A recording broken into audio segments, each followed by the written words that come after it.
Tuwing ganitong oras, nagpupuntahan yung mga pusa Uminom siya? dito. Uminom?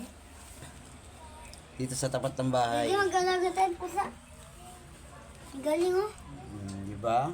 May lahi yan, di? Ano lahi niya? Ito, pangalawang beses niya na nagpunta yan dito sa bahay gabi. Pangalawang beses niya ngayong gabi to. Pero itong mga to, gabi-gabi yan nandito. Hindi namin mahawak-hawakan. Pero ito, ayan, nahawakan namin.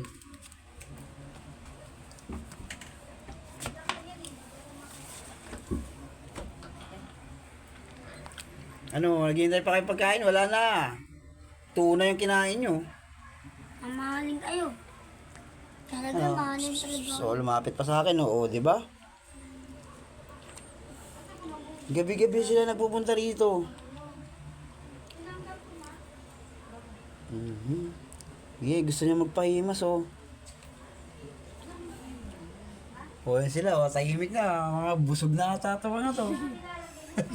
Yan siya, umalis na.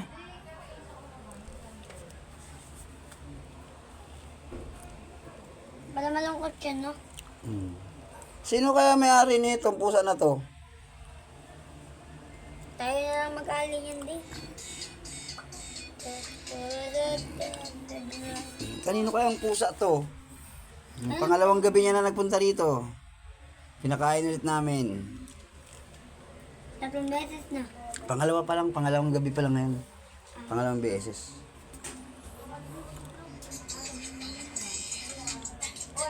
Ay, sa ating malunggay, oo. Ano nga, gabi-gabi yan nandito. Tapos kapag matutulog na ako, mag-uwi na yan sila. Malungkot nyo. Lakad pa na mata niya, no? Siya, oh. May lahi yan, di, no?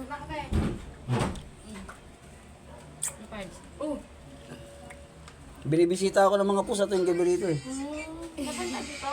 Hindi ko alam kung aninong pusa to eh. Ano? Kay Tintin, anak ni Rose. Ah, kay Tintin ba yan? Mm. Kay Tintin ka palang ano pusa eh.